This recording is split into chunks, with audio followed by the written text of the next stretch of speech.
पण ढकलू नको ना.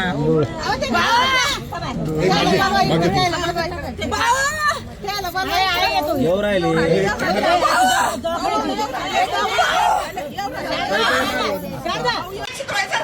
नाही केले ते मला बघितलं नाहीये का? मी आता इथून जाणार नाहीये. मी आता उपोषणामध्ये ते आंदोलन करणार आहे. मी इथून आता उठणारच नाहीये. शिंदे साहेब त्या दिवशी पारनेरच्या सभेत बोलले होते, कार्यकर्त्याला मी बळ देईल, कार्यकर्त्यांनी जास्तीत जास्त नगर परिषद इलेक्शनला उभे राहा. त्या शब्दाला मी इलेक्शनचा फॉर्म भरला. या इलेक्शन मध्ये एबी फॉर्म सकाळपासून आम्ही मागे बसलो. शिवसेनेचा पदाधिकारी आशुतोष डहाळे सकाळपासून एबी फॉर्म घेऊन पळून गेलेला आहे.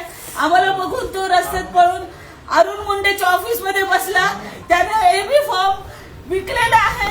सोशल मीडियावरती तुम्ही पाहिलं असेल की ज्याचे कार्यकर्ते खूप सारे रडत आहे, कारण त्यांना तिकीट नाही भेटलं, कारण त्याला समाजाचं आता कल्याण नाही करता येणार ना त्या पक्षाकडून, म्हणून ते रडत आहे. आणि भाजप जे आहे जे असं कोणाला पण तिकीट देत नाही, त्याच्याकरता दोन अटी आहे. पहिली अट अशी आहे की त्या माणसाकडे पैसा पाहिजे, रक्कम पैसा पाहिजे चांगला भरपूर, आणि दुसरी अट आहे त्या माणसाला गुन्हा पाहिजे.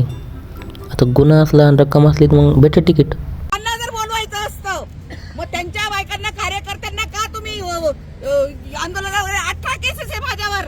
18 केसेस आहे माझ्यावर. अरे बापरे, 18 केसेस आहे, तर समोरच्या किती केस असेल मग? आता नवीन जी आली आहे, जिने कुठले गुन्हे नाही काय नाही, ओबीसी ला ओपन मधून दिलं. अरे देवा, ये गडबड आहे बाबा.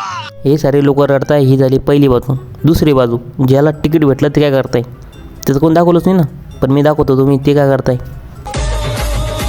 अरे ना इधर से आएगा ना उधर से आएगा, और ये तो अपना भाई है छोटे, नगर सेवक के इलेक्शन में वन साइड चुन के आएगा. हाँ, तुम्हाला तिकीट भेटलं, मग तुम्ही असे व्हिडिओ काढशाल, मग ती लोक तुम्हाला मारतील, मग ते व्हिडिओ आम्ही बघन, चांगलं वाटन काही तुम्हाला.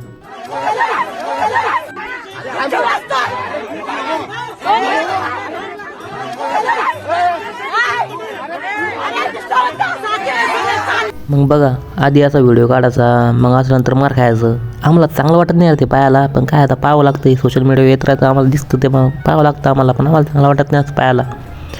पण काय आता तुमचीच करावं आता मजा. त्यात काय दोष आहे साहेब? अरे आमचे हाल अदृष्ट का करताय? सुनील भाऊ तू मागे पड. अरे इतकीच रडापड केल्यापेक्षा तुम्ही अपक्ष उभा राहा ना. पण नाही, अपक्ष उभं राहिलं का तुम्हाला घरातून पैसे घालणं पडेल ना.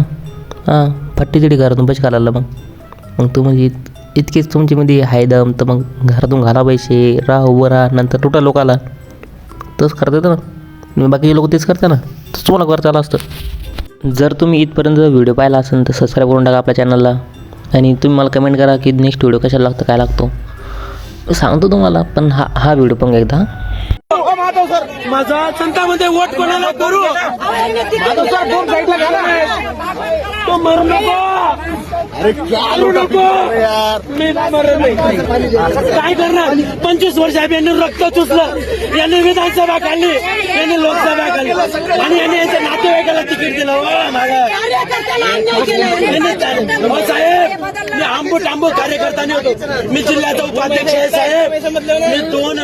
मी 4 जिल्ह्याध्यक्षाच्या हातात काम. तुम्हाला जर असं वाटत असेल की बिचारे रडताय, यांना भेटलं पाहिजे तिकीट, तसं काही नाही बरं का. यांना फक्त पैसे घाणे, पक्षाकडून येणारा पैसा आता यांना खाल्ला जाणार नाही, कारण यांना घरातून भरणं पडन जर अपक्ष उभं राहिले तर. पक्ष पैसे कसे देण्याला अपक्ष उभं राहिले तर, म्हणून इतकं रडबड चालू आहे. दुसरं काहीच नाही बिचारा, दुसरं काहीच नाही. तुम्ही कार्यकर्त्यांच्या बायकांना तिकीट दिले का दिले? तुम्ही आम्हाला शब्द दिलेला होता की आम्ही कार्यकर्त्यांनी महिलांनाही तिकीट देणार नाही. ज्या ठिकाणी महिला सक्षम आहे त्या ठिकाणी आम्ही तिकीट देणार. मग का अन्याय केला आमच्यावरती?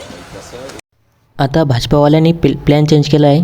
जे कार्यकर्ते आहेत त्यांना तिकीट भेटणार आहे, जे मोठे मोठे पुढार लोक त्यांना तिकीट भेटणार नाही, म्हणून आता रडाबड चालू आहे फक्त. बस चांगलं गेलं का वाईट गेलं ते काही मी सांगू शकत नाही, पण बरं गेलं.